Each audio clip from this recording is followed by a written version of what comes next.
Hello বন্ধুরা, আজ আমি তোমাদের কাছে নতুন একটা রেসিপি নিয়ে এসেছি। আজ আমি তৈরি করব আলু তিলের সম্ভার। আলু তিলের সম্ভার তৈরি করতে দেখো আমার কি কি লাগছে, তোমাদেরকে দেখো দেখিয়ে দিচ্ছি। আলু দেখো এখানে সেদ্ধ করে নিয়েছি।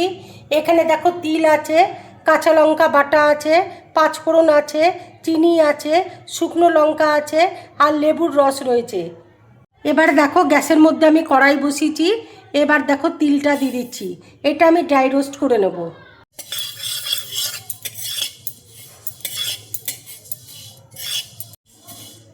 তিলের সম্ভার মানে তিলের পরিমাণটা কিন্তু একটু বেশি লাগে। তিলটা দেখো ভাজা হয়ে এসছে আর তিলের মধ্যে খুব সুন্দর একটা গন্ধ বেরোচ্ছে। এবার দেখো গ্যাসটা আমি অফ করে দিচ্ছি। আলুর মধ্যে দেখো এবার আমি আন্দাজ মতো নুন দিয়ে দিচ্ছি, কাঁচা লঙ্কা বাটা দেখো দিয়ে দিচ্ছি, লেবুর রস দেখো দিয়ে দিচ্ছি, অল্প করে দেখো চিনি দিয়ে দিচ্ছি।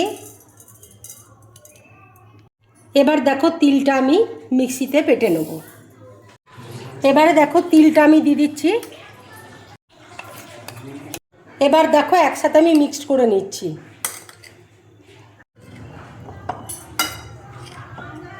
এবারে দেখো কড়াইয়ে আমি তেল দিচ্ছি, শুকনো লঙ্কা দেখো ফোড়ন দিয়ে দিচ্ছি, পাঁচফোড়ন দেখো দিয়ে দিচ্ছি।